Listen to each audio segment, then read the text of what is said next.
즉흥 연기 중에서 비망록 부분 읽어드리겠습니다. 영감은 지식과 상관없는 것. 나는 학교 교육에 저항하려고 했지만 나한테는 무엇보다도 지적 능력이 중요한 부분이라는 생각을 받아들였다. 나는 모든 방면에서 똑똑한 학생이고 싶었다. 나와 학교에 관심이 일치되는 분야일수록 피해는 컸다. 글쓰기가 그 예다. 나는 쓰고 또 다시 고쳐 썼고 그러다 보니 거침없이 써내려가던 능력을 죄다 상실하고 말았다.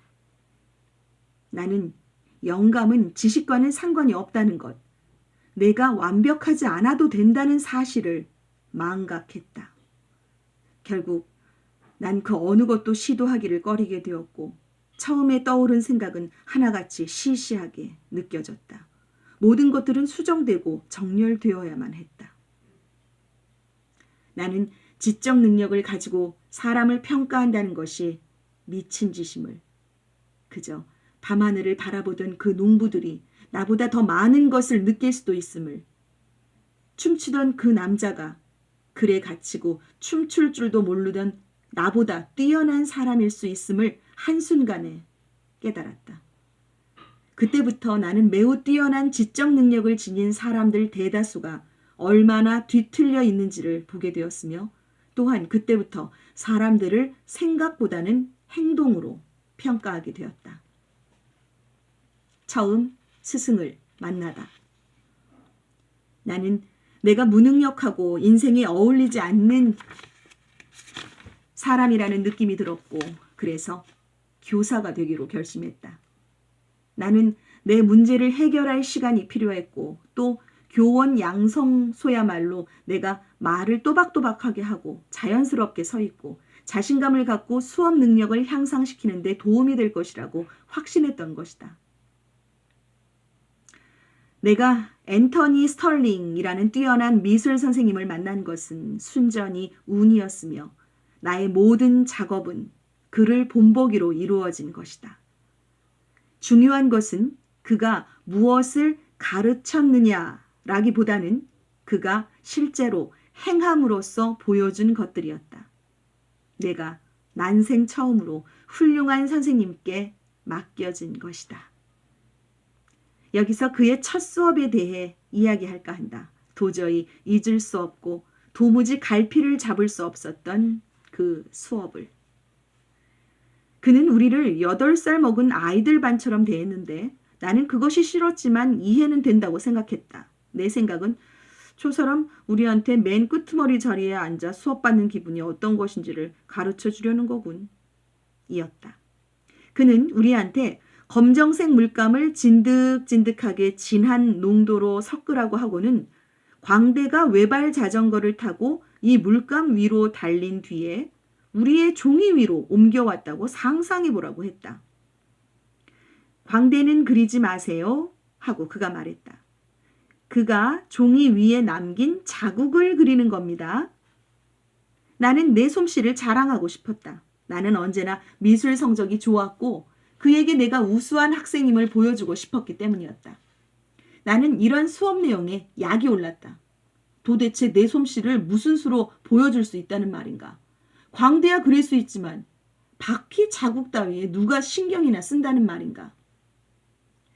그는 지금 자전거로 종이 위를 오르락 내리락 하고 있습니다. 하고 스털링이 말했다. 그리고 온갖 재주를 부리기 때문에 그가 종이 위에 여러분의 종이 위에 남기는 선은 아주 흥미로울 겁니다. 다들 종이가 검정선으로 엉망진창이 되어 있었다. 내 것만 빼고 나는 독창적으로 파랑색을 섞었다.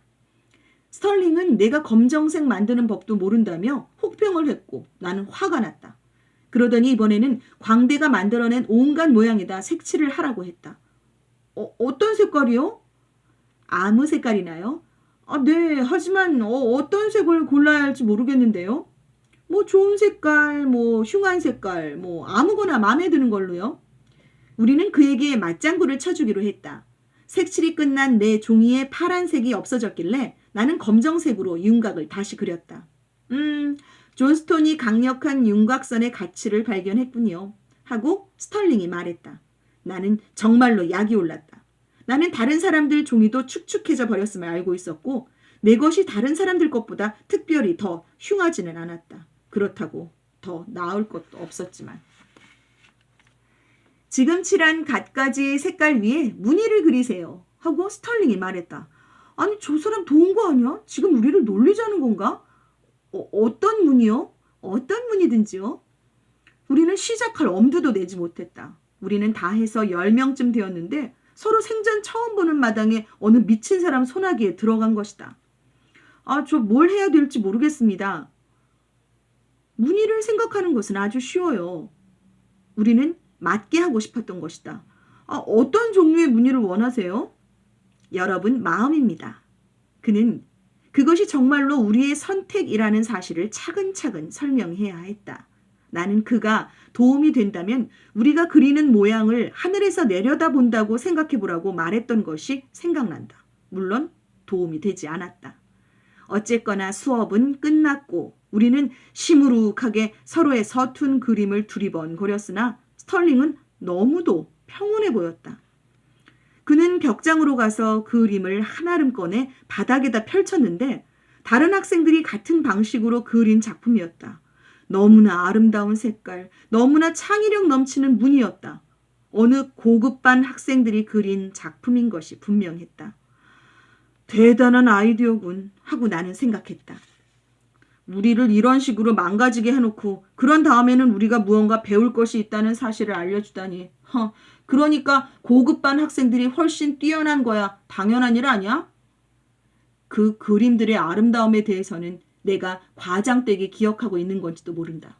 하지만 나는 그것을 나의 실패 직후에 보았던 것이다. 그러다 그 작은 걸작품들 귀퉁이에 아무렇게나 갈겨 쓴 서명이 눈에 들어왔다. 아니, 가만. 이건 어린 아이들이 그린 거잖아. 모두가 8살짜리가 그린 것이었다. 그것은 아이들에게 종이 전체를 골고루 사용하도록 하기 위한 연습일 뿐이었는데 아이들은 거기에 그 같은 애정과 멋과 정성과 감수성을 담아낸 것이다.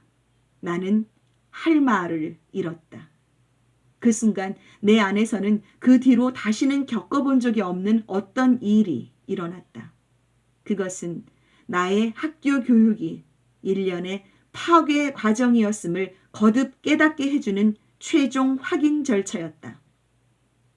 스털링은 예술이란 아이들 안에 있는 것이며 어른이 강요할 수 있는 것이 아니라고 믿었다. 그는 교사는 아이들보다 우월하지 않으며 시범을 보여주어서도 안 되며 이것은 옳다, 저것은 나쁘다 등등 가치 판단을 강요해서도 안 된다고 믿었다. 하지만 어떤 아이가 나무 그리는 법을 배우고 싶어 한다면요? 바깥에 나가서 나무를 보게 하세요. 올라가 보고 만져보게 하세요. 그랬는데도 그리지 못한다면요? 진흙으로 본떠서 만들라고 해보세요. 스털링의 태도에는 학생은 결코 실패하는 법이 없다는 믿음이 담겨 있었다. 학생이 반드시 성공하게 되어 있다는 사실을 어떻게 경험하게 하느냐가 교사의 재능인 것이다. 스털링은 우리에게 도덕경을 읽어보라고 추천했다. 지금 생각해보면 스털링은 실제로 도덕경을 수업 지침으로 사용했던 것 같다. 몇 부분을 발췌하면 이렇다. 성스러운 사람은 함이 없음의 일에 처하고 말이 없음의 가르침을 행한다. 공이 다 이루어지고 일이 다 되어도 100가지 성의 사람들이 한결같이 일컬어 나 스스로 그러할 뿐이라고 하는도다. 내가 함이 없으니 백성이 스스로 질서를 찾고 내가 고요하기를 좋아하니 백성이 스스로 바르게 되고 내게 일이 없으니 백성들이 스스로 부유하게 된다. 나는 바램을 가리지 않는다. 그러니 백성들은 스스로 통나무가 될 뿐이다. 사람을 잘 쓰는 자는 자기를 낮춘다. 이것을 일컬어 싸우지 않음의 덕이라 한다. 이것을 일컬어 사람을 쓰는 힘이라고 한다. 알면서도 아는 것 같지 않은 것이 가장 좋은 것이다. 성스러운 사람은 쌓아두지 아니하니 힘써 남을 위할수록 자기가 더 있게 된다. 힘써 남에게 주면 줄수록 자기가 더 풍요롭게 된다. 하늘의 길은 잘 이롭게 하면서도 해치지 아니하고 성스러운 사람의 길은 잘 하면서도 다투지 아니한다.